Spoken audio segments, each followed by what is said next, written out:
What's up, everybody? Welcome to another episode of On the Mic with Michael Flix.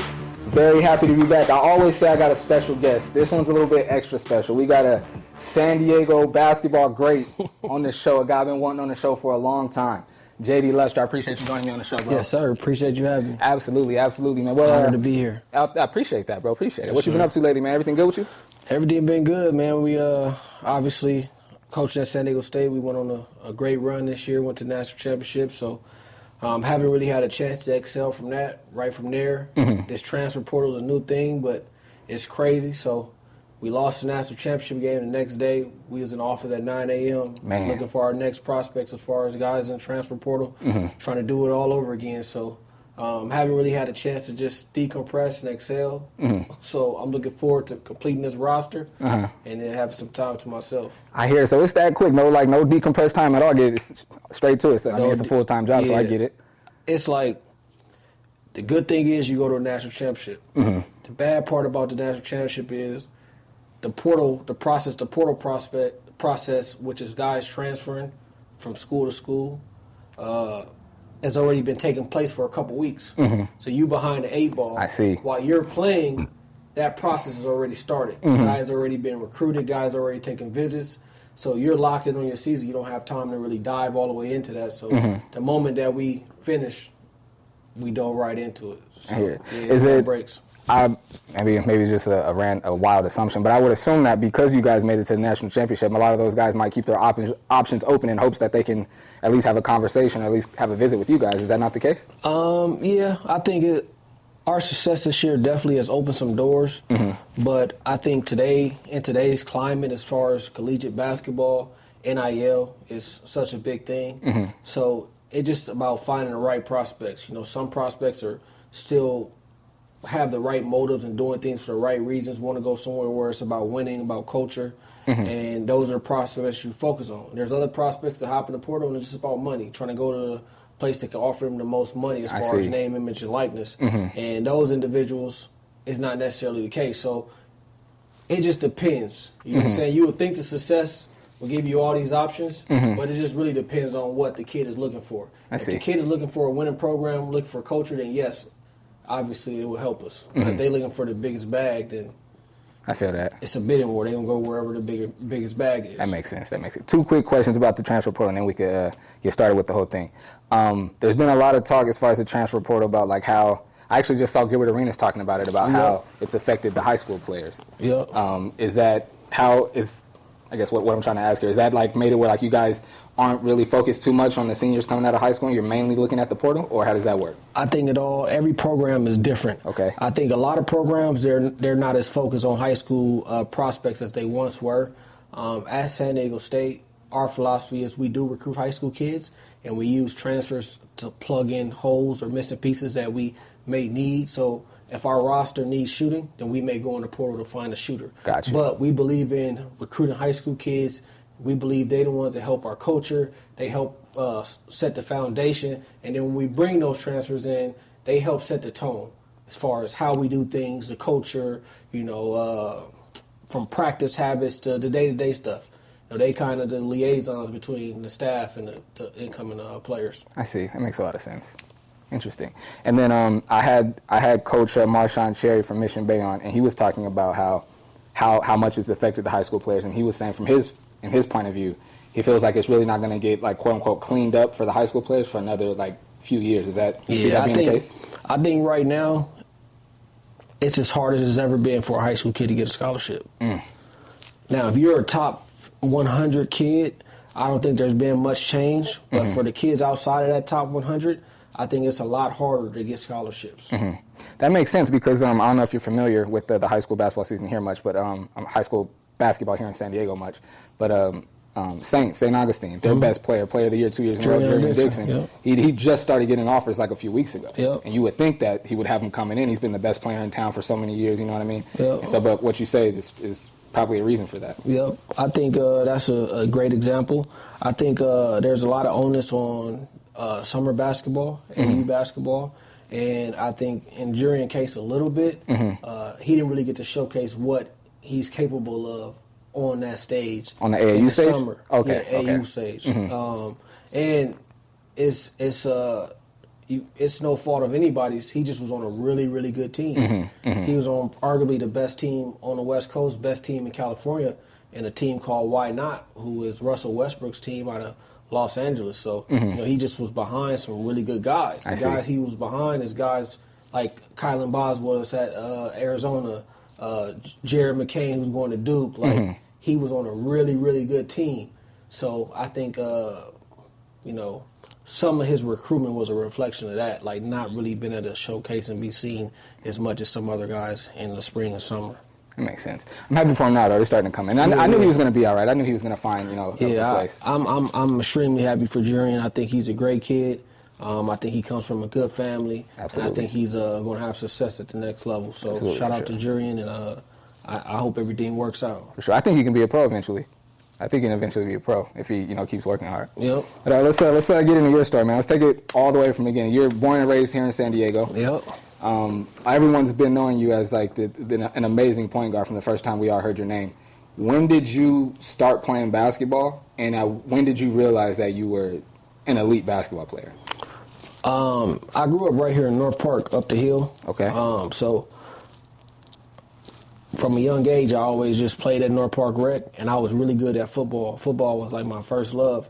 When I was literally 6 years old, I was playing 10 under flag football for the Rec. Wow. And I was really good. So, the way the rec centers work, you go from one season to the next. So we played football, and then you transition into basketball season.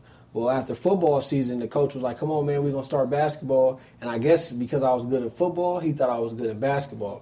I went out there, and I remember, we started off in layup lines. I threw the ball over the backboard I was terrible. Really? I was only 6, you know what I mean? So to answer your question, I started playing when I was 6.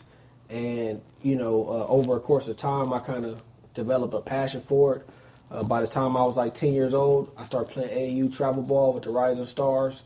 And that's when I really started to notice that I was a little bit different, doing 10 under basketball. And, at 10 under, if you fast and you can make layups, you're pretty good. Yeah. But for me, my IQ and understanding the game and seeing plays before it happened, I feel like at a young age, I always kind of had that as far as playmaking and making guys better. So I would say once I got about 6th, 7th grade, that's when I was like, okay, I felt like I was pretty good. At the time they had a league called the Super 60 League in San Diego. I remember that. Where it was the top 60 players, high school players in San Diego. And I was in 7th grade, and I was playing in this league, and I led the league in assists as a 7th grader with all the top high school kids in San Diego. So right then and there, I was like, okay, I think I got something here. And as far as like I said, your passing, your IQ, just like you said, has always been impeccable. Was that something that was natural, or is that more something that you had to develop and coaches help you this is what you do? Or is that natural for you? No, I think that part was always natural. Okay. I think some of it was from football. I was people that grew up with me and know me, they probably would tell you I was better at football than basketball. I was really good at football, and I was a running back. And, running back, you got to have vision. You got to see the field. So I think it kind of me playing the position, me being a running back, playing football from a young age, I think it kind of helped with my vision. I think one of my greatest strengths on the football field was my vision as a running back, and it just translated to basketball. So I think it was just a blessing from God, just having that ability to just be able to see things happen and see plays happen before they necessarily happen. I see. And with you playing in the you said Super 60 League with the high school players and leading that league in assists, was there was an opportunity presented to you to play high school basketball while you're in middle school? Because you hear that with certain players. Did you have that opportunity? Well, in the state of California, you're not allowed to do it. Okay, I didn't know There's certain that. states like Kentucky. Exactly. Because when I was in my class, O.J. Mayo was the same year as me. And it was certain guys like O.J. Mayo who was doing it, playing high school basketball while we were in middle school. But in California, you're not allowed to do that. Okay, so I did not know that. Okay. Yeah. Okay, so you probably would have been if you. Okay, that makes sense. And my coach growing up, I played for Ollie Golston, and he was my AU coach early on, and then he was my high school coach in high school. And his thing was he never let me play with my age group, so I always play with older kids. From from 5th, 6th grade, I was playing with middle school kids, high school kids. So once I got to high school, it was like, that's all I know. I've been playing with high school kids for 3 years prior to even reaching high school. You know what I mean? That makes sense. And then once you get to high school, there was like no straight device. There was no conversation about anything else, right? And you were a freshman of the year, California freshman right? year. Yes, sir. And I remember, like I said, we talked about it a little bit off camera. I graduated 06, you were 07. And I remember your freshman year, my sophomore year, I was playing JV for Orange Glen out in Escondido. And I remember it's just coincidentally on the bus ride down, it was a tournament at Eastlake. Okay, yep. And on the bus ride down, like our JV and varsity rode together. I'll never forget this kid on my team named Raj Monday.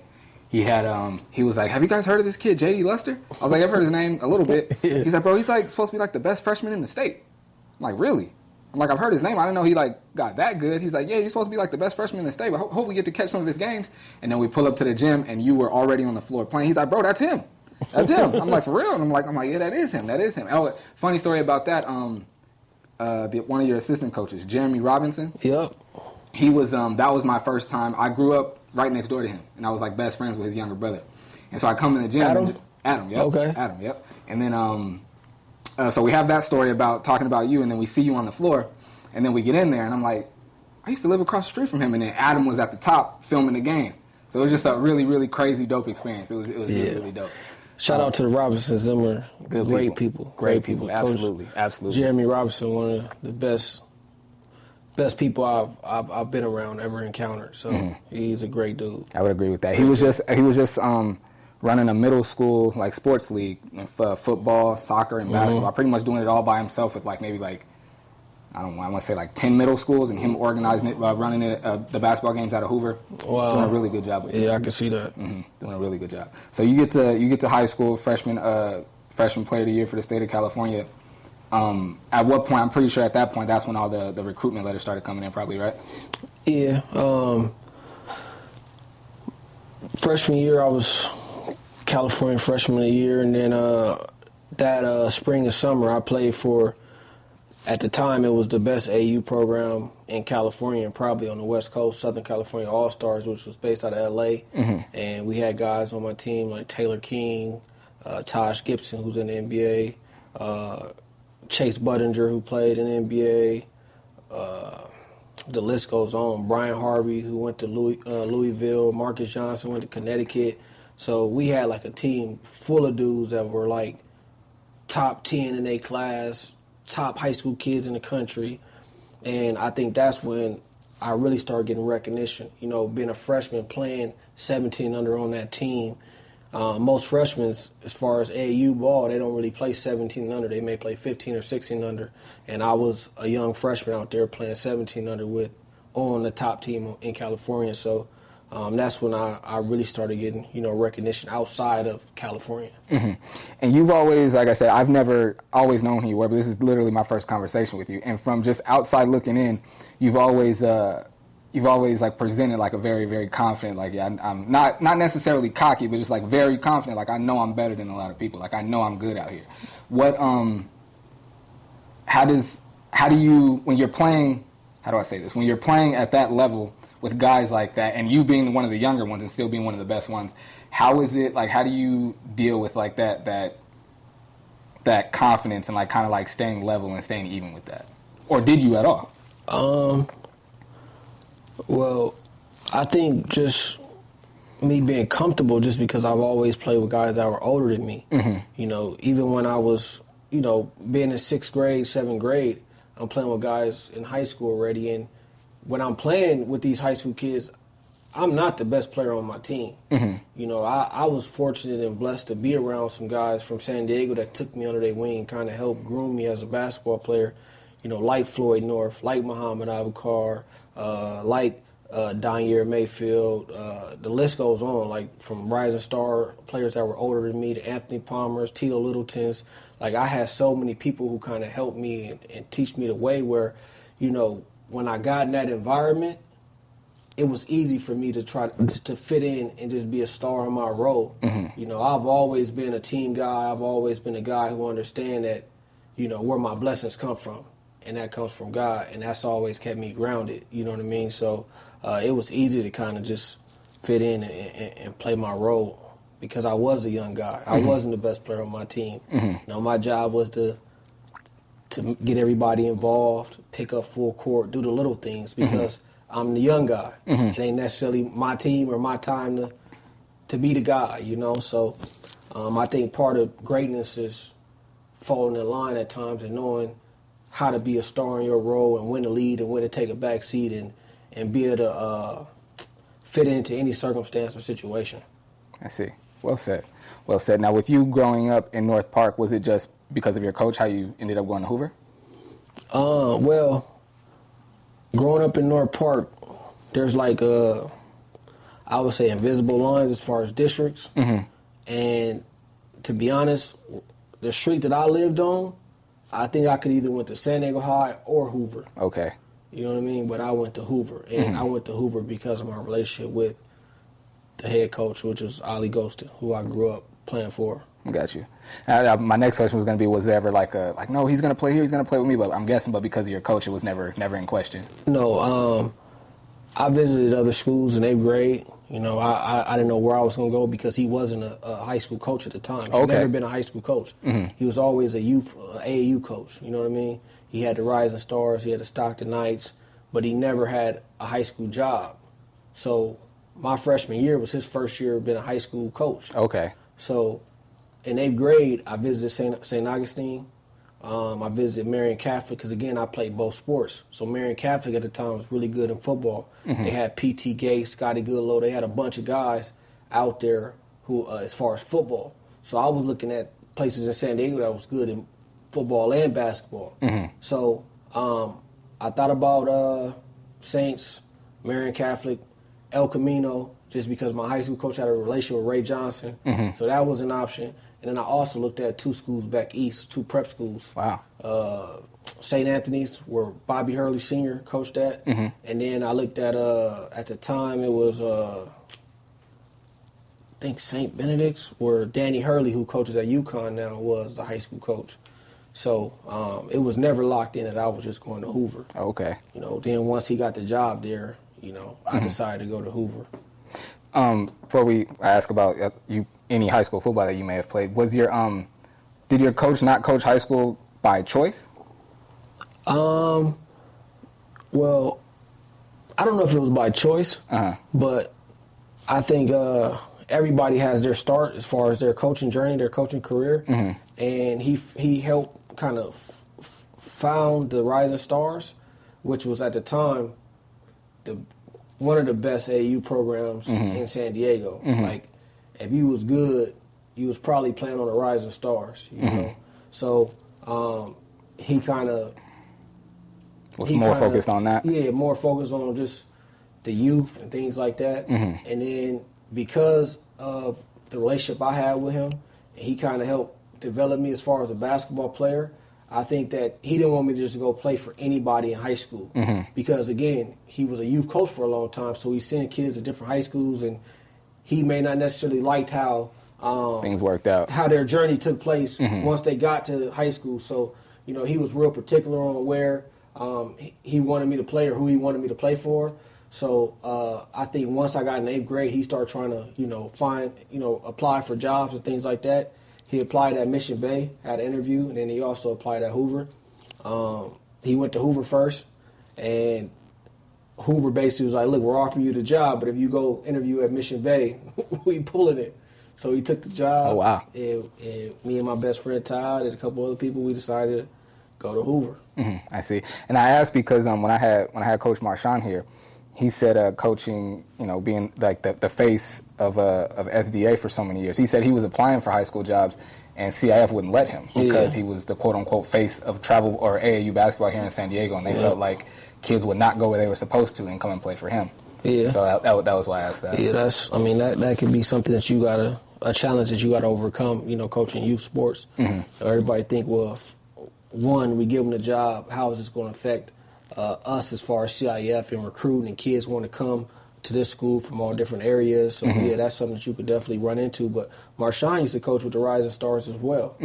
So a lot of the the gate holders, I would say, in San Diego basketball, as far as like now high school coaches or people that, has a huge imprint on the basketball culture in San Diego. At one point, they coached for the Rising Stars, a lot of them. Now, you had other programs like the Krugers with Jeff Harper and a couple other, but a lot of these guys coach for the Rising Stars. Interesting. And so you get to, you start playing at, the best travel ball team on the West Coast. And then you make it to your junior year. Now you guys are like, before I get there, was the expectation for each year when you were in high school, was the expectation a CIF championship, or was that something that you guys, you and the coaches and the team felt like it was something you had to more so build to? Expectation was always to win a championship every single year. And again, my best friend Todd, we both decided to go to Hoover. We always played together, whether it was basketball, football, and Corey Trisby ended up coming over with us too from Hoover, to Hoover. He also played Pop Warner with us. So Pop Warner, we was used to winning championships. We won every year. We out of maybe 6 years playing Pop Warner, we went to Pop Warner Cubo, which is like the Pop Warner Super Bowl, 6 years in a row. We won our last 3 years in a row. Basketball, we always won. So we expect to win. Like, I see. Who we were, like the competitiveness, like who we were as people, like we wanted to come in and win right away. And before we got to Hoover won, I think, 4 games the year before we got there. In our first year, we won like 23 games, 24 games, went to a CIF championship. So it was like from day one, like our goal was to do whatever it takes to try to win, get to a CIF championship. That's right. Your freshman year, you guys lost to Escondido, right? Escondido. We lost to Lorenzo. Yeah, that's right. It's a good friend of mine, Lorenzo. Yeah. I remember that. I was mad because I didn't get to go.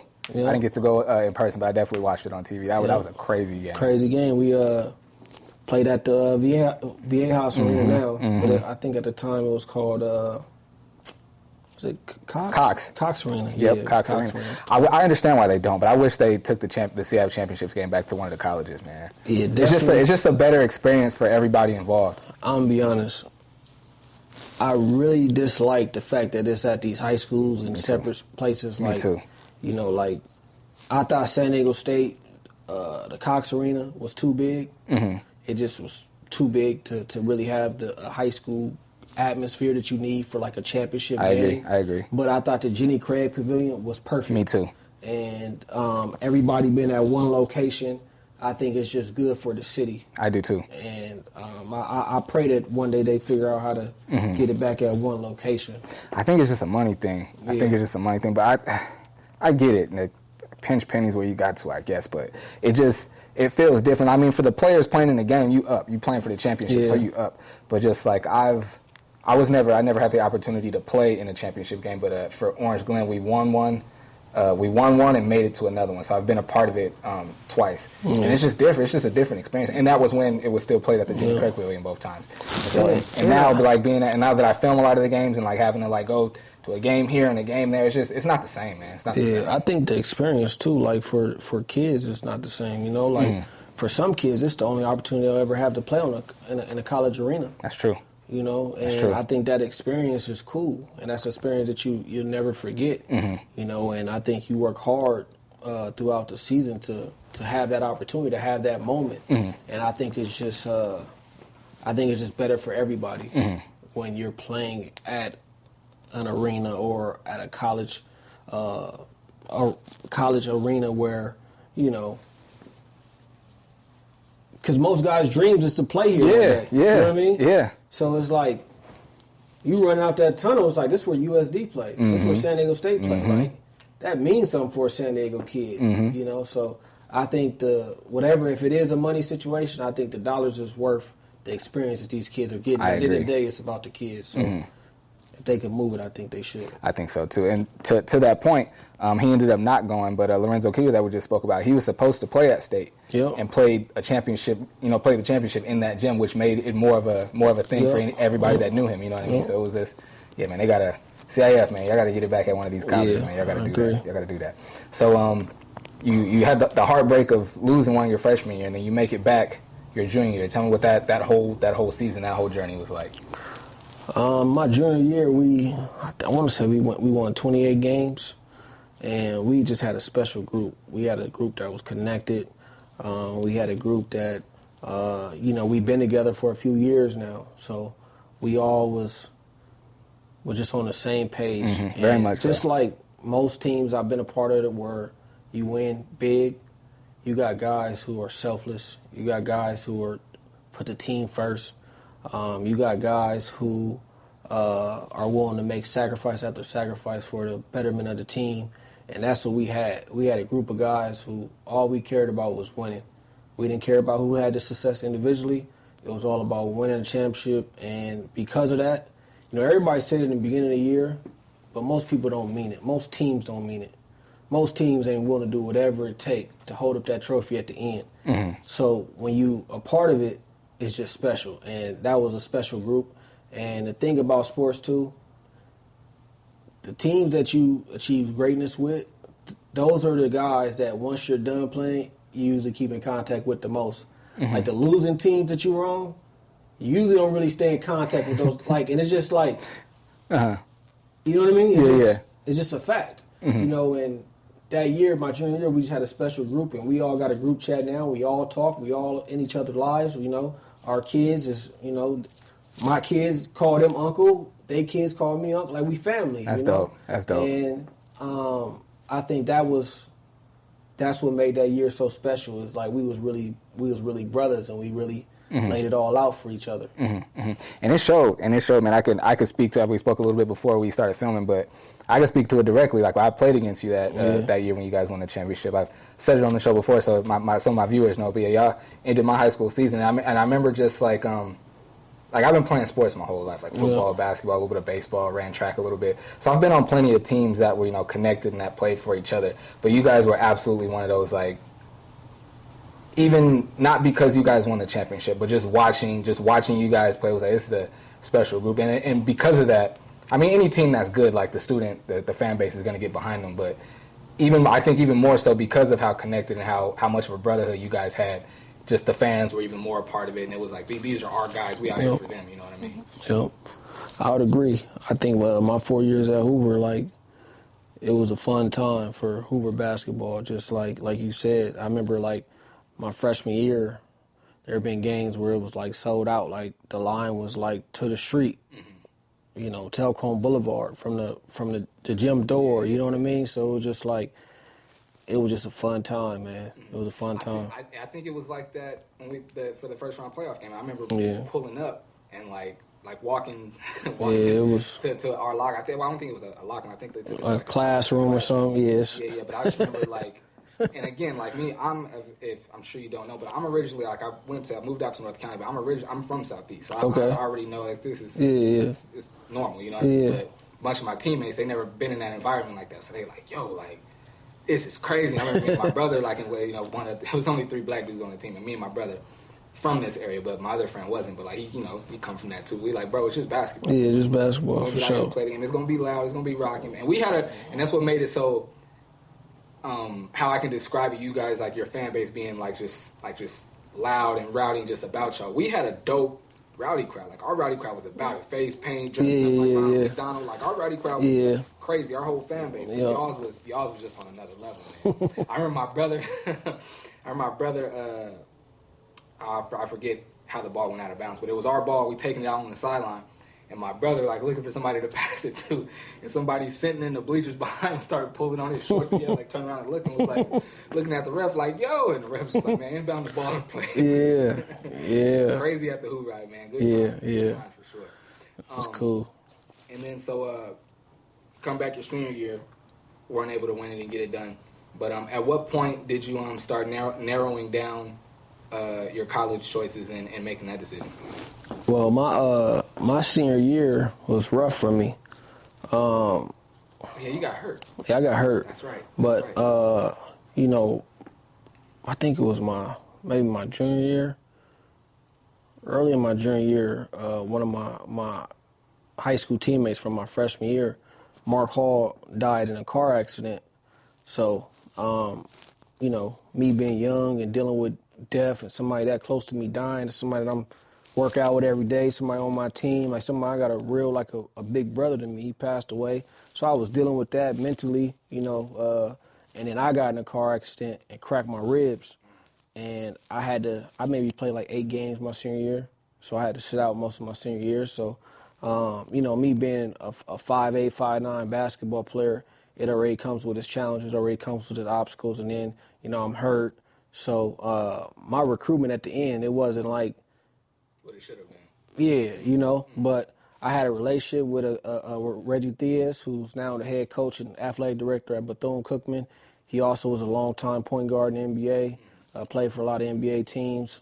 I think he does like some radio for the NBA now. I think he might. Yeah, he a college coach now, so he has done he's done a little bit of everything, but he's coaching college now. I had a relationship with him. He was the head coach at New Mexico State, so due to my relationship with him, I felt comfortable with him. He was a point guard like me.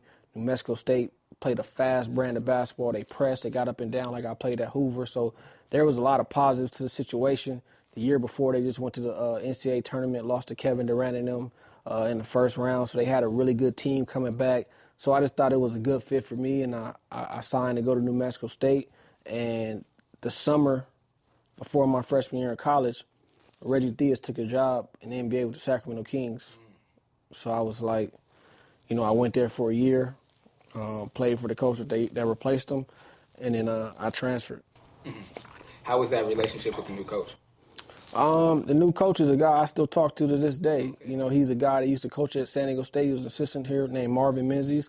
And, he's a great dude, unbelievable dude, God-fearing man. And, for me, being young and, I just wanted to play for somebody who actually recruited me, that I had a relationship with. And it was, nothing against him. He ended up doing an incredible job at New Mexico State.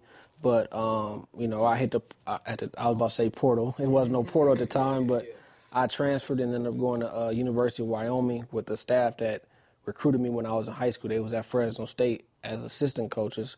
And then one of them got a head job at Wyoming, so it was already a relationship and familiarity there. So I transferred to Wyoming. Got you. And if you don't want to talk about this, then just tell me and we'll move on. But while you're in college, I'm assuming you're away. Mm-hmm. Rest in peace, your best friend passed away. Yep. Talk to me about how that affected you. For me. Speaking about Todd Doxey, for those who. Yeah. Todd was my best friend since we were like 8 years old. We did everything together. I knew you guys were close. I didn't know it was that deep. Yeah, since we were 8 years old. His mom, my mom, his mom. We brothers. Like, still to this day, like I have a relationship with his family. Like that's my family. And my freshman year in college, I completed my freshman year, and I'm about to transfer. And it's funny, well, it ain't funny at all, but the last time I talked to him, I was actually on my college visit at University of Wyoming. And I didn't want to go there. But I didn't want to go there for the wrong reasons. I didn't want to go there because it's Wyoming, it's in the middle of nowhere. It's like, it's all the wrong reasons, right? And I remember being on the visit and calling my college coach, my high school coach, Ollie. And I was like, man, that's like, everything sound good, but I can't live here. Like, I'm cool. Like, I can't do this. And him knowing me, he knew Ty was the only one that could get to me. So he called Ty, like, man, call Jay. Like, call him. So he called me and he talked to me. He was, it's like, bro, this part of it. Like, you got to lead a nest. Like, I'm in Eugene. Ain't really a whole lot to do in Eugene. Like, it's about buckling down and getting to these dreams, getting to our goals. You know what I mean? So I hung up the phone with him and I was like, all right, bet I'm going to Wyoming. But that was the last time I talked to him. But, I really feel like God works in mysterious ways. And as the Bible says, a man made plans, but the Lord orders his steps. I feel like the things that I had to go through in high school, the deaths of Mark Hall, the deaths of some of my family members and stuff that I had to go through in high school, I think it all was preparing me for that moment when he passed away. If I didn't experience the things I experienced prior to that, I don't know where I would be at today. So in hindsight, looking back, I'm like, okay, God, I went through this because you knew this was around the corner, or you did this, and I could see how he was preparing me for that moment. You get what I'm saying? And it was hard. A huge part of me as far as sports died. Everything I did in sports, we always did it together. If I had a big game, that was the first person I wanted to call, or that was the person I wanted to be, watch the game, like, bro, you watch that, like, so that part of me, like, a part of me as far as my love and passion for sports, I ain't ever really said this, but it died. You know what I mean? It was gone. And one thing about me, man, anything that makes that causes me pain, I use it as motivation. So, that situation is what drove me. And I did my best to turn a negative into a positive. I went and got 2 bachelor degrees, one for me, one for him. So I graduated with a degree in criminal justice, graduated a degree in social science, and then I went back and got my master's 2 years later.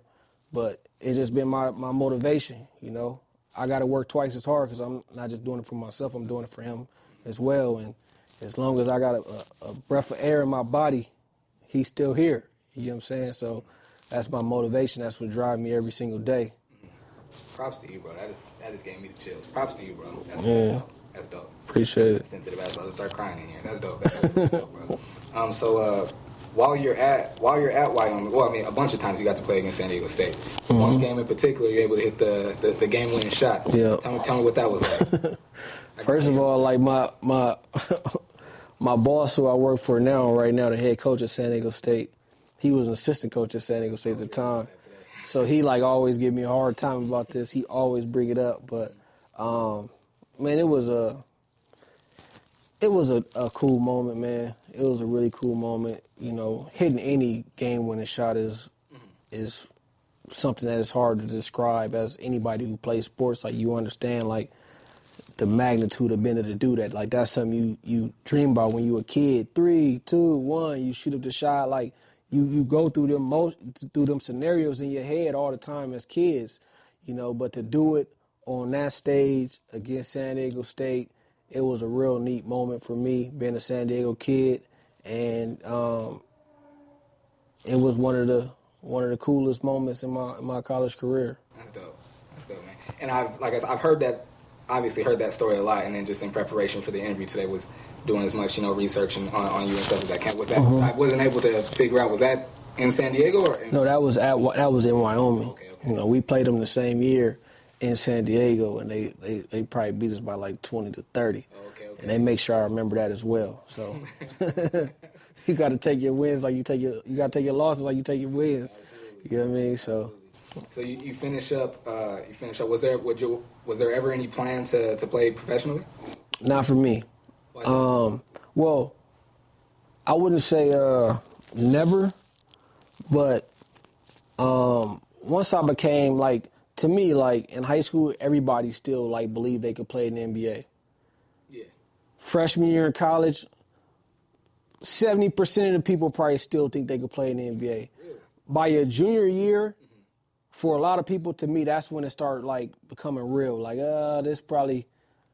I'm not an NBA player. I'm probably not an NBA player. Like, now some people, that's not the case.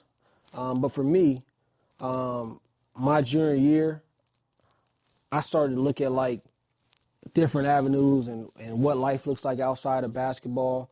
And I've always tried to be strategic with as far as the moves I make. And I started studying coaching. I've always been a point guard. I've always been a guy where coaches always told me, like, man, you're going to be a good coach one day. Like, when you're done, you should really look at coaching. So my junior year in college, I'm like, I start studying the landscape of college athletics and college basketball in particular. And I'm like, how are these guys that's like Sean Miller and other successful young guys head coaches at 34, 35? Mm-hmm. So throughout my research, I found that those guys, they don't go overseas. They don't do those things. Right when they done, they jump right into coaching. And they get graduate assistant spots. They move up the hierarchy while they're young, and that's how they become head coaches at young ages. So that was my plan. I'm like, okay, if I get in right away, I can afford to take jobs like a graduate assistant that may only pay $20,000 because I don't have kids, I don't have responsibilities. I can be a video coordinator where I'm making maybe $40,000 at most a year, and that's at a really good spot.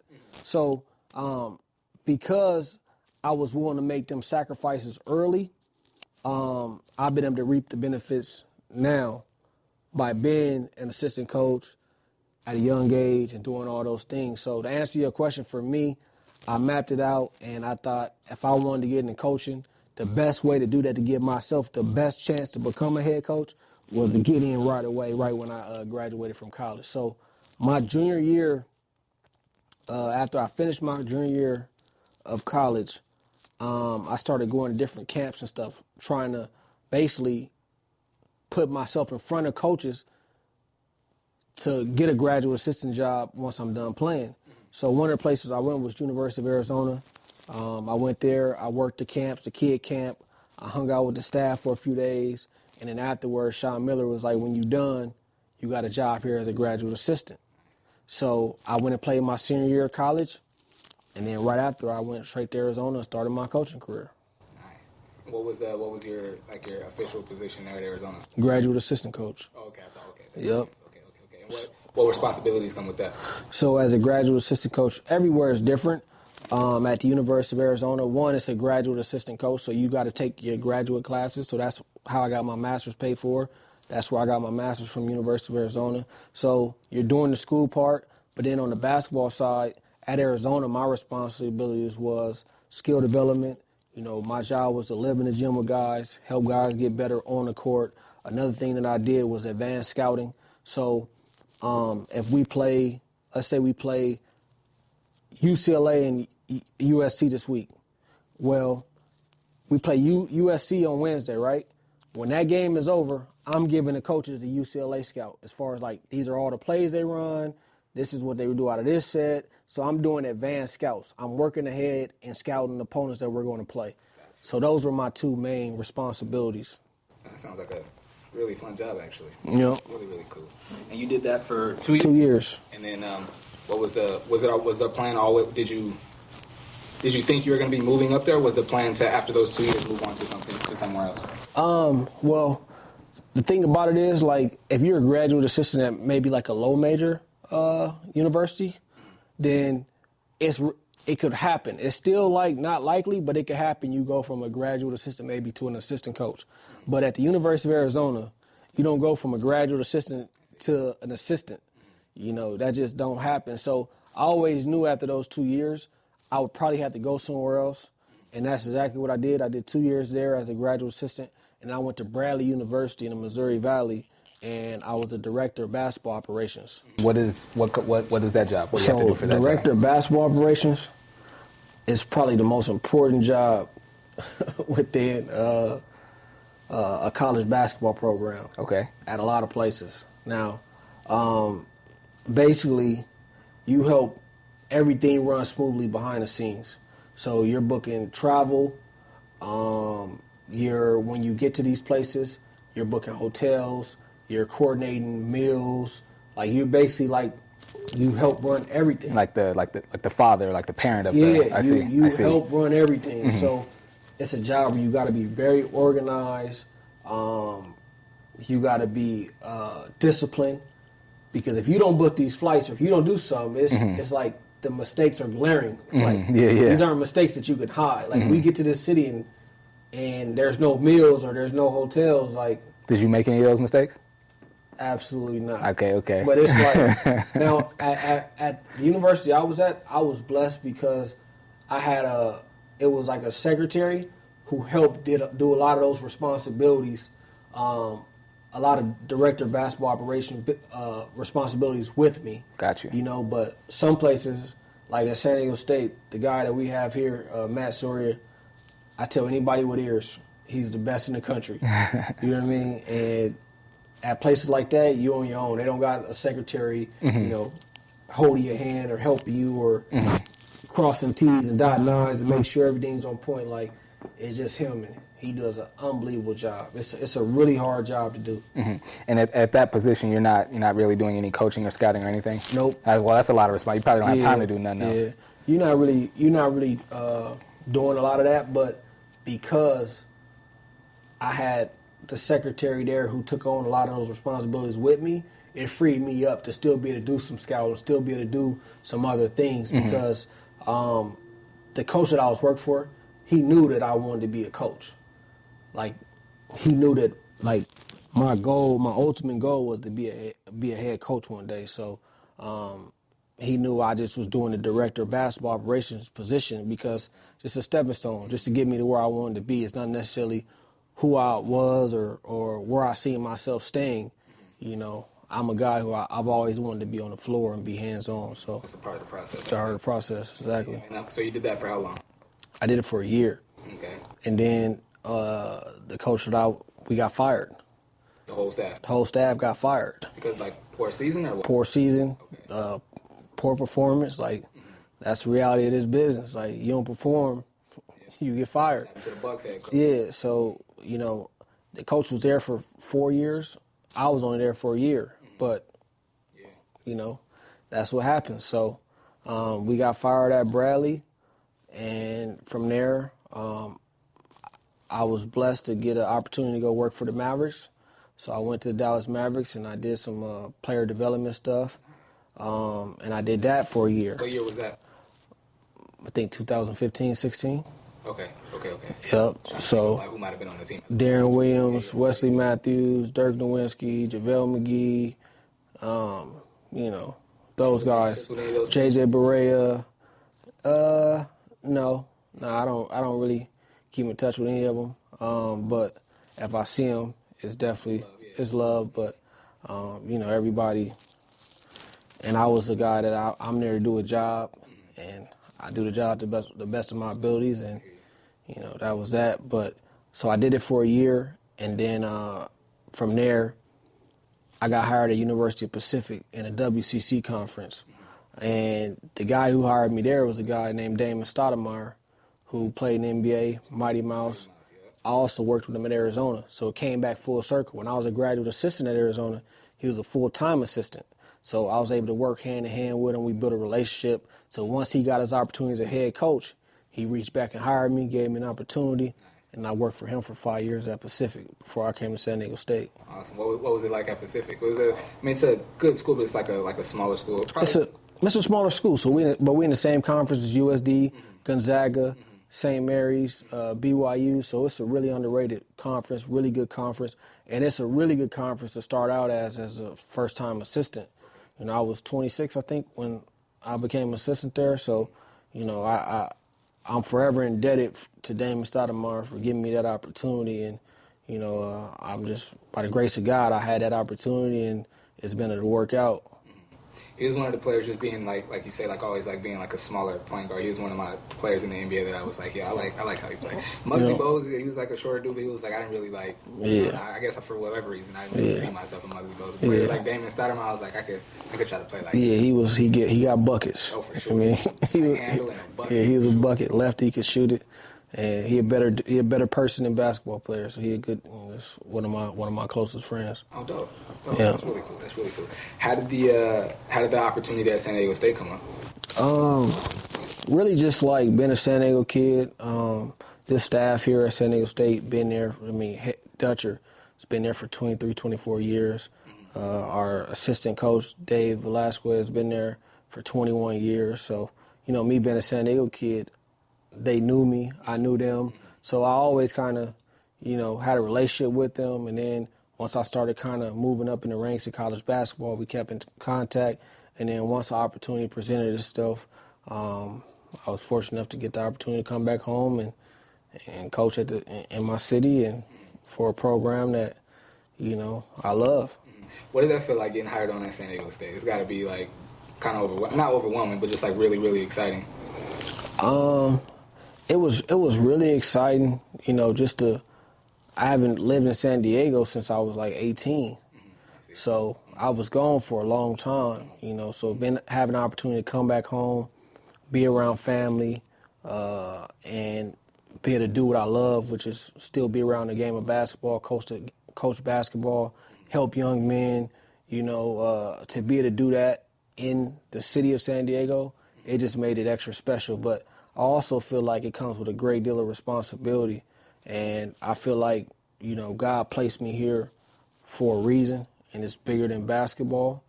And my responsibility goes beyond the lines of competition. You know, how I represent myself, the role model I am, you know, the decisions I make. I know people are watching. And I'm always cognitive of the example that I'm setting. And that's extremely important to me. So being back home, I think for me, I put extra pressure on myself just to be the right example, to show the youth, like, you can do this way. You can make these kind of decisions and still be successful. So it's a responsibility that I take pride in having. I like that, bro. I like that. Have you probably haven't been much recruitment from any of the players here in town, huh? Like in your time here. No, not in my time. I try to develop relationships with everybody. You know, even if I'm not necessarily recruiting a kid, you know, I still try to help out any way I can. And you know, for me, it's bigger than basketball. So any way I could be a resource, any way I could help, I'm always going to do it. So I do have relationships with kids in the city, but we haven't actively recruited anybody in the city since I've been home. Now, there is some kids that are in the city right now that we're talking to and that we really like, and I'm sure that would, you know, change moving forward as far as, you know, have another San Diego kid on our roster here real soon. Okay, cool. That's what's up. I'll leave it alone for now, but that's what's up. Yes, sir. With you, you know, with the knowledge in the game that you've always had, and then also being a good coach, coaches telling you will eventually be a good coach, doing player development. Have you had the opportunity to do any training or player development outside of the colleges you've worked for? Or have you even had any interest to do that? The job within itself, like coaching college basketball, it's really a full-time job. Like, it's year-round. It's no extra time. But any opportunity I can, you know, there's a lot of rules that people don't understand. Like, because if you're a high school kid or if you're in 7th grade or older, then you're considered a PSA, potential student athlete. You're a recruitable kid. So I'm not allowed to do certain things with you. I'm not allowed to work you out. I'm not allowed to do those things. Now, if you're a 5th grader, 4th grader, I do have some friends who may ask me, hey, can you work out my son or can you do this or that? No problem. Like, anything I can do to help, I try my best to always be a resource and help as much as possible. So if I can do it, I usually pull up and do it, whether it's, you know, a 5th grade basketball team. You know, I pulled up on a 5th grade basketball team at Kalina Park, and we was outside on the outdoor courts, and I was teaching them 3-man weave and some defensive drills. Like, you know, I always try to be available, man, because I understand that I'm blessed to be in this position, and what we do with our blessings is so important. You know, it's not about me. It's about, you know, honoring God and you know, being a blessing with my blessings. So any way I can ever help anybody or anything, anytime I can, you know, do anything where it's not like overextending myself, I always do it. I like that. Coming into this season at San Diego State, I mean, it's pretty clear. You know, I'm pretty sure as we could see it on watching the games in person and on TV, but I'm sure as a coaching staff that's with these players, training them, coaching them, you know, everything. You guys knew that you had a special group. What was I don't know what am I trying to say? Like when you're in high school, like I said, like you're in Hoover, the goal was like, yo, we playing for CIF. Yeah. Was that the goal? Like, yo, we going for the Natty this year. Like, what was the expectation coming into the season? So from the day I got to San Diego State as an employee and I started working for Brian Dutcher, whenever we bring a kid on campus, he always tell them, I'm trying to get to a Final Four. I think we can win a national championship here. He always says it. He never wavers, and he believes it. So if he was sitting here right now, he would tell you that our goal was to go to a Final Four. You know, from coaching this team, like going into the year, we knew we had a special group. You know, I would say I would be lying if I thought we'd get to a national championship. But I thought if things worked out the right way and, you know, the tournament's all about matchups and, you know, a lot of things got to go your way. I thought we could make a deep run in the tournament. Now, I don't know if that was a Final Four. I don't know if that was a Sweet 16, Elite 8, but I thought we had the ingredients as far as a team to make a deep run. Now, once having the ingredients is not enough. You know, you got to have high character guys. You got to have selfless guys. You got to have all the things I talked about earlier in this interview. And once you add all that up, that's when you get a national championship run. You know, so I did know that we had a special group, but you know, if I say we was gonna make the national championship, that'd be like, you know what I mean? I was able to. I filmed pretty much every week at the Switch Prime last summer, so I got to watch Matt and KJ and Darian play up close, and I was like, yo, and just, I mean, granted, it's only 3 guys, but you could see like. When Darian wasn't on their Switch team. Yeah, he played? Yeah, he played, but he wasn't on the same. No, he was on the same with Michael Parrish. Yeah. Yep, him and Michael Parrish on the same team. You could see like, oh yeah, this is. Yep. Hey guys, I mean, that was a lot of us, pretty much everyone in San Diego. That was our first time getting to see Darian play. And it was like, yo, he gone. Yeah. It's gonna be nice over here. Yeah. That's gonna be nice. It was dope. It was dope to. I believe I had already met Matt. He's the only one that I actually like went up and like shook hands and met. But the other 2, just watching them up close. And then just like watching that run happen, it was really dope to be like, I was just watching them all summer and to see that is really cool. And then like one of the clips that they kept showing, like once we was in our tournament run, is clips from the Swiss League when they were being interviewed in the Swiss League, and they were like, "What's your goals for the year?" And all of them got interviewed at different times, but they all had the same goal. They all said to go to a Final Four, to go to a national championship, and they were saying this in the summer, you know. And again, it wasn't pre-rehearsed, or they wasn't solicited to say this. Like, these interviews were separate times, but it just shows like how locked in they were on this common goal. You know what I mean? And it was a blessing to see it all come to fruition and just see them be able to live out their dreams. Because as a coach, that's what you're doing it for, man. It ain't about you. It's about these kids, man. It's about these kids being able to live out their dreams, and you just being able to assist and help them any way that you can. Like, that's why I do it. I'm always pro kid. No matter what polo I got on, no matter what team I'm for the kids. So any way I can help and assist these kids, that's why I do it. That's why I coach. That's why I got into coaching. You know, I got into coaching because I came from a single-parent household, and for me, it was the coaches most time, and that was the father figures in my life. It was the coaches that helped me dream. It was the coaches that, you know, helped me have a vision of one day, like, changing my circumstances around me. So I got into coaching because I wanted to be there for kids coming up after me, you know. So for me, that's what made it special, like watching these kids on our team be able to play in a national championship game, be able to reap all the benefits from their hard work. Like, that's what it was about. You know, that's what made it special to me. That's dope. I like how you said that, bro. I mean, actually, I did a lot of coaching and a little bit of training here and there, but I would always tell, like, my friends that were coaches, and just anyone else, I'd always tell them, like, I'm out here trying to be who I would have wanted. Absolutely. Whatever adult I would have wanted in my life, that's what I'm trying to be for any kid that I coach. Yep. I worked in childcare. That was always my thing. Like, I never wanted to, I don't really work so much with kids anymore, but when I did, that was always my thing. Like, I never wanted to be, like, the counselor or the coach or the trainer that forgot what it felt like to be 16 or whatever age of the kids that I'm dealing with, you know? Yep. So that's always the message that I give any of my friends or anybody that I know that works with the youth. Like, bro, whoever was the coolest counselor or coach or whoever, try to be that person. The person that you really, really love, try to be that person, bro. Yep. I like how you said that, bro. Yep. What was I about to say? Oh, I don't think you've met him. My boy EA, he trains a lot of players here in town, a few of the college players as well. He told me, like, he watched like every game, like every state game almost, and he was telling me, he's like, bro, they could win it all, bro. It's crazy. Like, he said it, like, he's a dude, like, I asked about you playing high school basketball when you were in middle school, and the first place you said was Kentucky, and he's from Kentucky. That was actually what made me ask the question.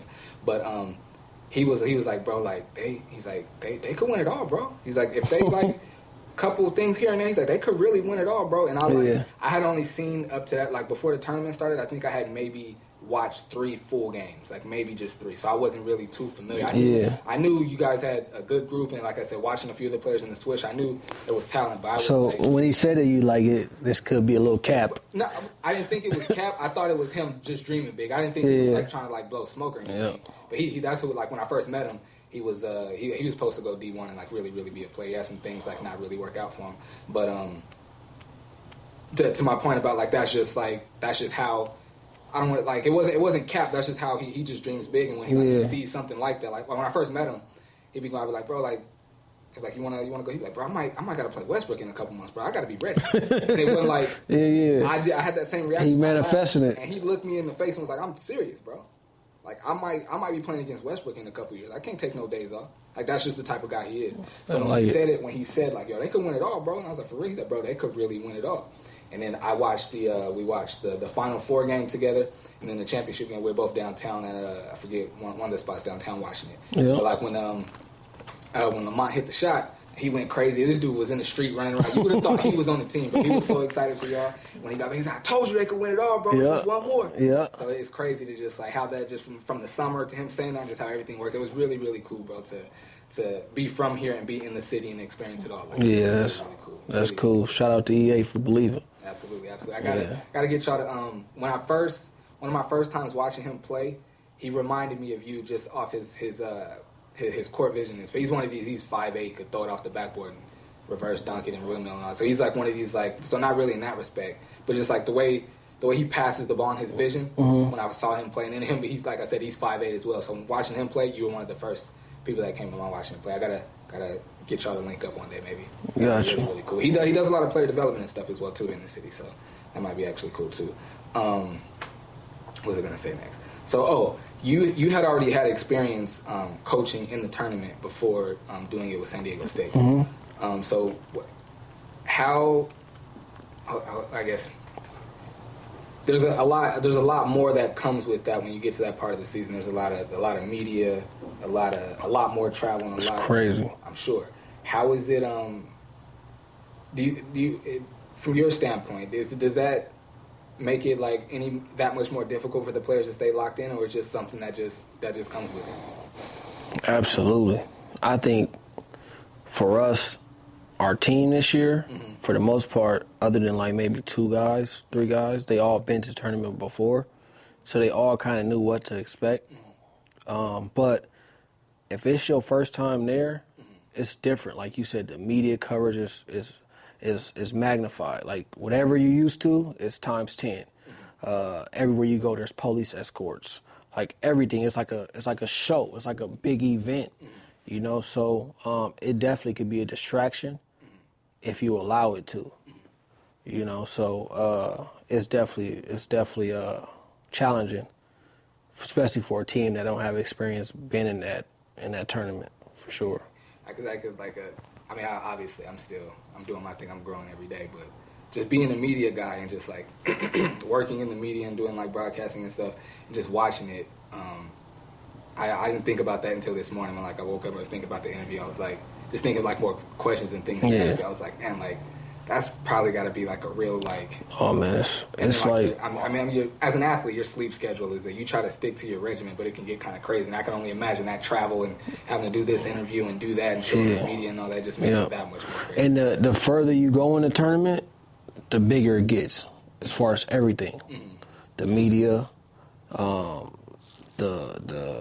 your hotel, mm-hmm. the stage, everything just keeps getting bigger and bigger. The amount of time that you got to spend with the media. By the time you get to the national championship game, it's literally like a Super Bowl. Mm-hmm. Like everything about the event is like a Super Bowl. Like the coverage, the police escorts, our hotel, the way we're treated, like it was a actual event. Like it was like you can't even put into words, like how crazy the setup was. Like in our hotel, like the setup, like they had a whole game room, like a floor for our guys. Like had a barber there around the clock to cut their hair, do whatever. Like they had PS5s, Xboxes, ping pong tables. Like it was just like everything is like times 10. It's like the Super Bowl, like the college Super Bowl. It's crazy. I wouldn't have imagined or even thought about all that. Like as far as like the accommodations that for the guys to be comfortable. You know what I mean? Because it's like CIF is gonna make sure guys are comfortable, but I hadn't thought about that, like the barber and the video. Oh man, it's stuff to like kind of decompress. You know what I mean? Everything is thought out. Mm-hmm. Everything.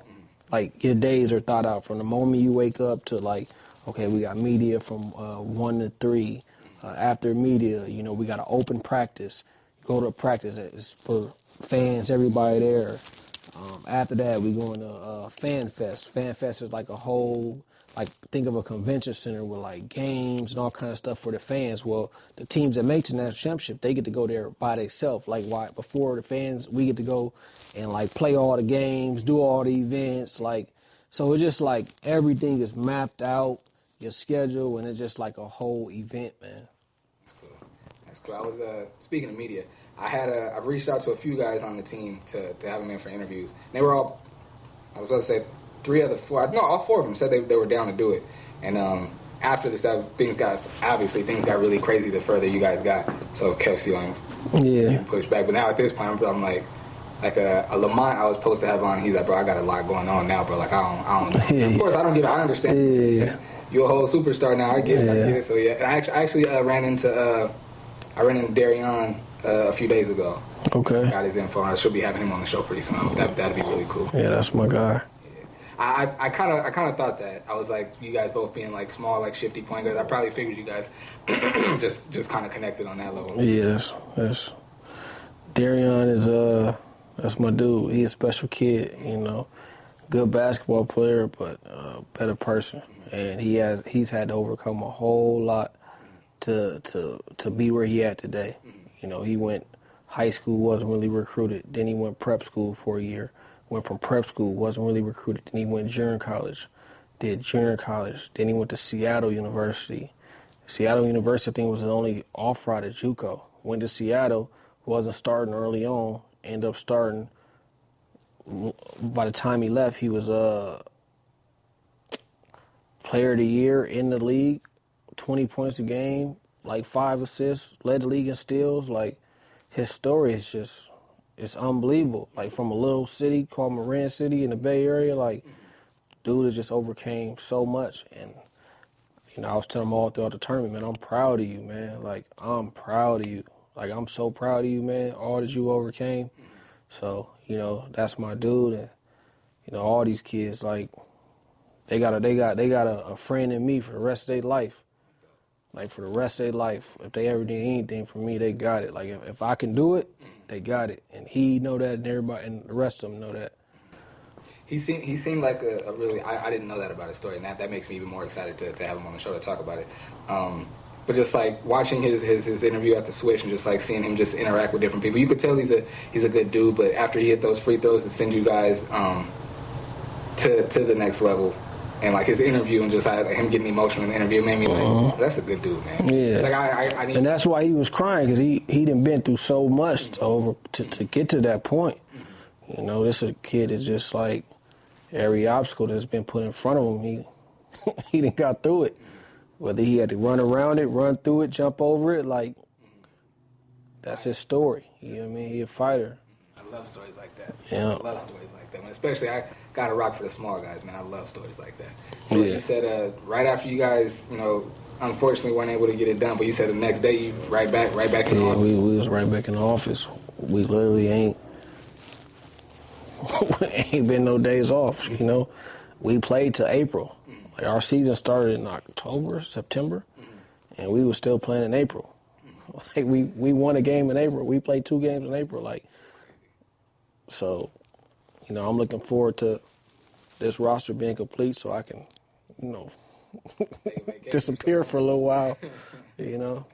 What do you? That was one thing I started to say, but I was like, I wasn't sure if I'd say it. I've never, like, I mean, you haven't been in, you were away for a long time, but you really be out the way, bro. I've never like seen you anywhere, like at a game, never like bumped into you, like, you know, downtown or like at a museum or nothing. Like, what do you be up to, bro? You should be really just going back home.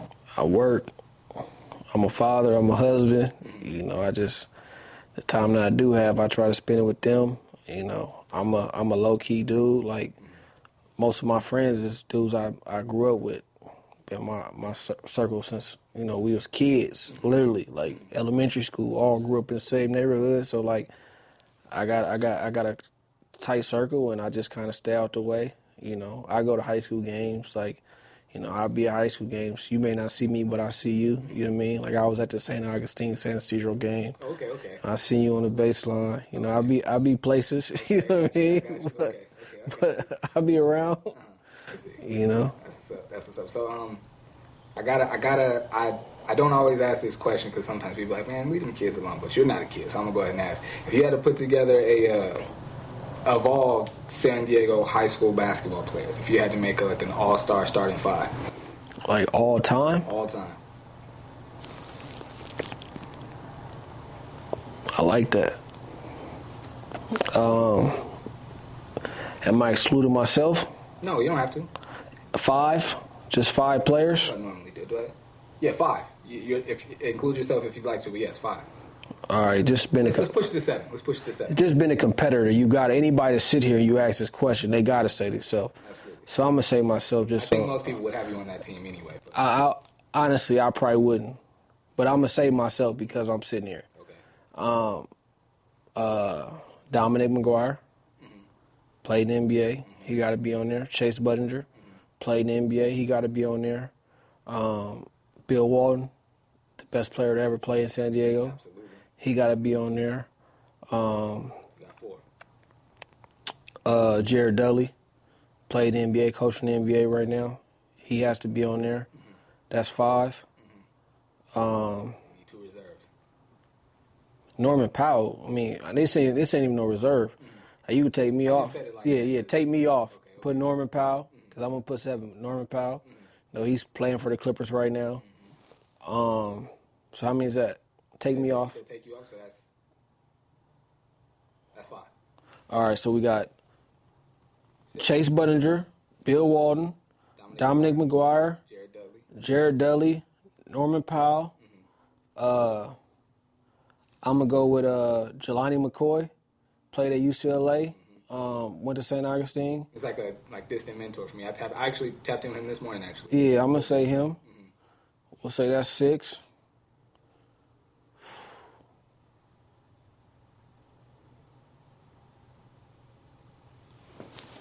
My 7th one. 7th is tough because I could go a lot of different ways. I go Jeremy Tyler, who was, number 1 player in the country. Got drafted in the NBA. And I'm a little young. You know what I mean? I graduated 2007, so I'm sure there'll be some people that watch it like, man, you could have said this person, that person. Like, this is my history. You know what I'm saying? Right. So I could go Tyler. I could go Jeremy Tyler. I can go. I love what Mikey Williams doing. I go Mikey. I can go Jalen Hands.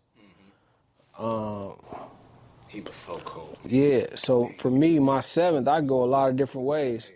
You know what I mean? But yeah. I like that though. That might have been with all those names. That might have been 10. That's a good squad right there. I like that squad for sure. Absolutely. For sure. I don't know if I like that squad. Boogie Ellis at USC doing his thing. Man, like it's too many for me. Like Sean Davis that played at Lincoln was a bad boy. Floyd North played at Saints. Trey Kell from Saints. Muhammad Abubakar went to Rancho Bernardo. Like Angelo Cho, who went to Hoover. Played at Arizona, played at San Diego State. San Diego is I'm just proud of, it's been so many really good basketball players that come through here. And I'm just happy to even be a part of the list, you know what I mean? It's a good list. I didn't even ask, how much high school football did you play? I played my freshman year, I played JV football, and after that I was like, I'm good. I thought so. I never yeah. Know you played It's probably one of my biggest regrets. Really? Is not continuing. I was good at football. Like I was really good. You said better at football than basketball. Like, well, you said other people say that. Would you say that? I probably was better. Now, when I was younger, I loved it more. Like football was my first love. But then as I got older, I started like basketball more. So that's kind of where. Why do you think that is? I just think at that point in time, like basketball provided more opportunities. Like it was more year round. So like you played all the time. Versus football was like during football season you played, but outside of that, there wasn't a whole lot of opportunities to play. Like you go to park. I mean, we were still doing, at the park playing tackle football, doing that kind of stuff. But like organized stuff, whereas basketball, like you can do that year round. Right. I go find somewhere to play right now with refs and really get after it. Whereas football, it was like just these 3 months. Now, today, these kids play football year round. Like they got 8-man football, arena football, spring leagues, passing leagues. Like we didn't have all that. So I just think because basketball was just like, it was more constant, I think I just slowly started to like gravitate more towards it. You know what I mean? So had there been the 8-man league and the passing league and all that, or you would have been more of a football guy? Yeah, it's a chance that it would have been a real battle because I love football. When I was young, I loved it. But looking back in hindsight, me today, I wouldn't let my kids play football year round because of all the stuff that come with football, the concussions, the CTE, and all that stuff. Like, I wouldn't let my kids do it year round. I wouldn't either. I actually think that for those reasons is why basketball started to our talent got better here because more people started to play. I remember my little brother was in high school. He graduated 2009, so I want to say 2008 maybe. 2 kids got hurt really bad. One kid at Mission Hills and another kid from out this way got hurt really bad on the football field. Both of them were in a coma. Yeah. And I think one of them didn't make it. Yeah. From my standpoint, I could be wrong, but from my standpoint, that was when the switch happened. I think a lot of parents was like, "Well, okay, we're gonna find something else to do." I got 3 boys. I got a 7-year-old and I got twins. That's 2. And for me, and this is somebody who played football like tackles from 8 years old, maybe 10 up to like freshman year in high school. Like I love football. If my kids wanted to play, I wouldn't let them play right now. I wouldn't let them play football until they old enough to understand the risks that come with football. Till they understand, okay, what CTE is, the damages. Like, okay, once you old enough to really process this for yourself and sign up for it, all right, I'm rolling with you. But until you old enough to really understand the risks you taking, and you're not really old enough to understand from a psychological standpoint what you sign up for, we good. You can play flag football, but we ain't out here just. Yeah, we ain't trying to win Super Bowls at 8, 10, 11 years old. Like, grand scheme of things like that don't mean much. You know what I mean? I know a guy. I forget who was I speaking to. This was years ago, but he played all growing up and is a high school football coach, or at the time he was. And he had sons that were in middle school, and he was like, "My sons aren't playing tackle till they get to high school." Yeah, that's a flag all up through 8th grade and everything. Yep. And once high school starts, then we'll tackle. He's like, they've played one season of tackle, so they know like how to tackle, what it feels like to get hit and all that. He's like, but you don't need all them hits. You don't need all of that. We go to high school for that. And I think it's still like, I don't think you're gonna be behind by doing that. Exactly. Like you can still like work on your skill set. You can still work on catching. You can still work on fundamentals, form tackling. You can do all that stuff without pads to where like the development part is still taking place. Like the growth is still taking place, but the risk ain't taking place until they're old enough to really understand it. And I was blessed and probably wanted to have good coaches, but at the youth level, some of these coaches ain't really teaching the proper techniques and how to tackle and do certain things. So it's like that's critical too. Like that these youth kids, because it is a collision sport, are being taught properly and correctly how to protect themselves and how to be safe out there. And I think the higher you get, the better the coaching is. So that's another reason why for me, like unless it's like the right situation Pop Warner wise, I would make my kids wait until high school. Yeah, like I would too if they wanted to, but I don't. Yeah, it's out for me. Yeah. They can't. We could do it. We could play baseball. We could play tennis. Soccer. What they got now? Pickleball. We do whatever you want, but we not doing that one. We play flag. Yeah, it's way too risky. Yeah, it's out. Do you still watch much football? I watch it. I I watch it. I watch big college games. I wasn't messing with the NFL for a little while, but I started back watching, whole Kaepernick thing, and just, I just stopped watching it for a little while, but I watched it a little bit this past year. Like, I don't really have a team. I like players, like certain players I follow.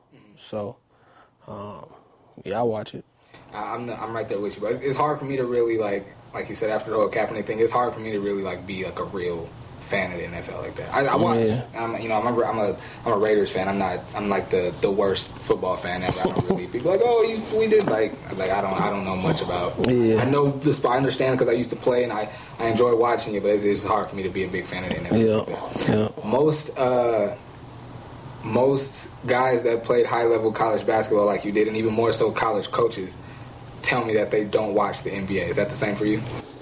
I don't watch the NBA till the playoffs. Okay. So, like, the regular season, I don't really watch it at all. And some of it is because we usually in our season. So when I got time to watch, I'm watching film or I'm watching our opponent or ourselves. Like, I'm working.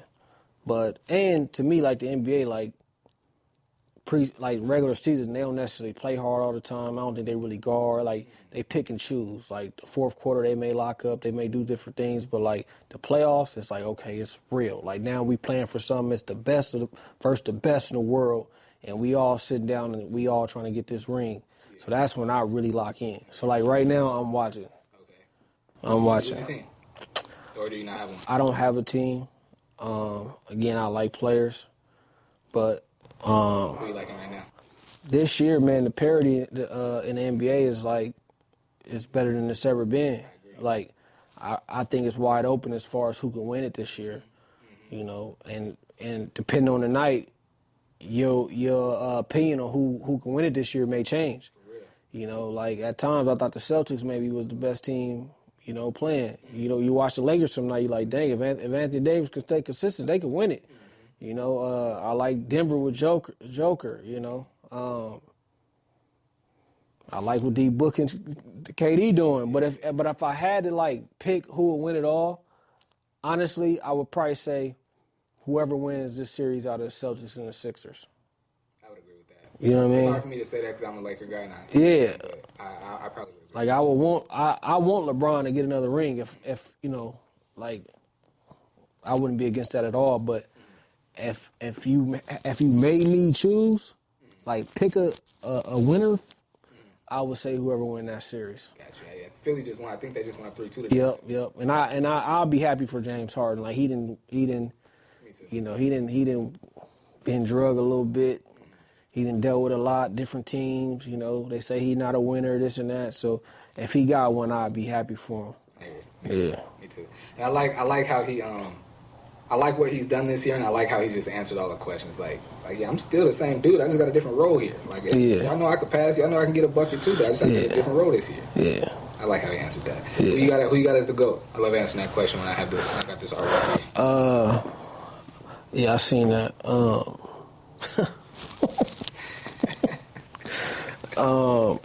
I think Michael Jordan's the best winner of all time. I think he's from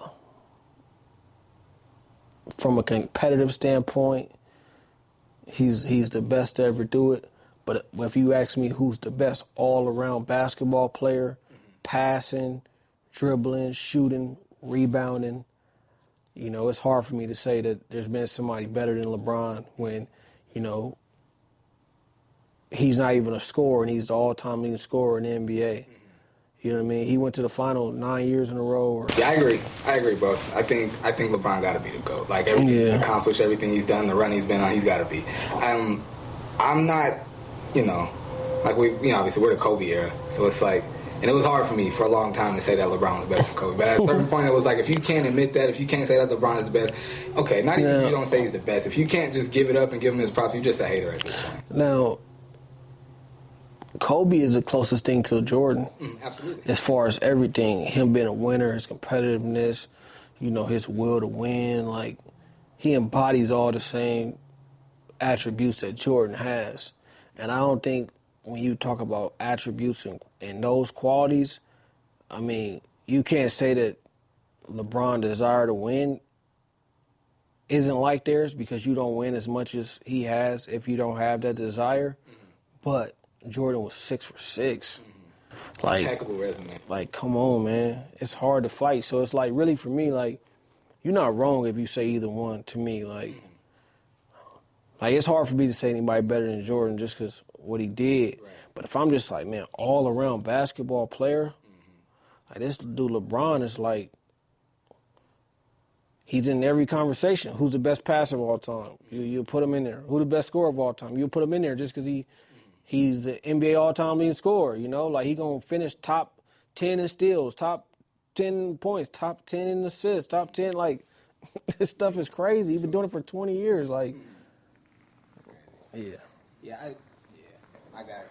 I was about to say I got, but not really so much like in my family like that I'm around. But when you have the when you have the basketball conversation, you always have those guys like, bro, but Jordan is Jordan. Yeah. It's like, and especially like all like, you know, Jordan's peers and everything. They're like, but bro, you like playing against him, like it was just. I believe it. I do too. Like I do too. But at the same time, I believe those guys, and I believe it. But at the same time, like when you watch LeBron play, it's like, come on.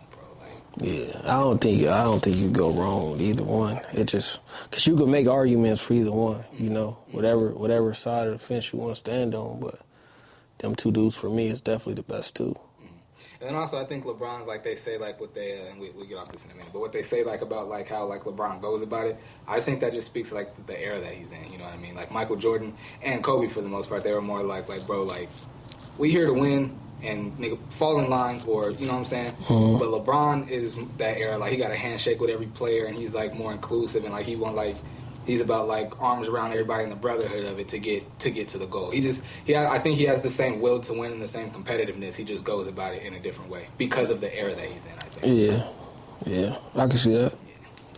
Man, I think that was all I got for you today, bro. I appreciate you coming. All good, man. I've been wanting to do this interview for a long, man. I woke up this morning real excited about this, bro. Man, all good, man. I'm glad I could come. I'm honored to be on here, man. Anything I can do to support. I like what you're doing. I like the platform, and, you know, it's needed, especially in San Diego. So, yes, sir, all respect. Sure. If you can help me get any of your players on the show, that'll be dope. I'm going to keep reaching out on my own, but if you that'd be dope. Yep, always, man. Absolutely. Yep, thank you. If you ever need me for anything, let me know. Yep, for sure. Another episode of On the Mic with Michael Flix. I appreciate you guys tapping in, man. Until next time, take care. Yes, sir.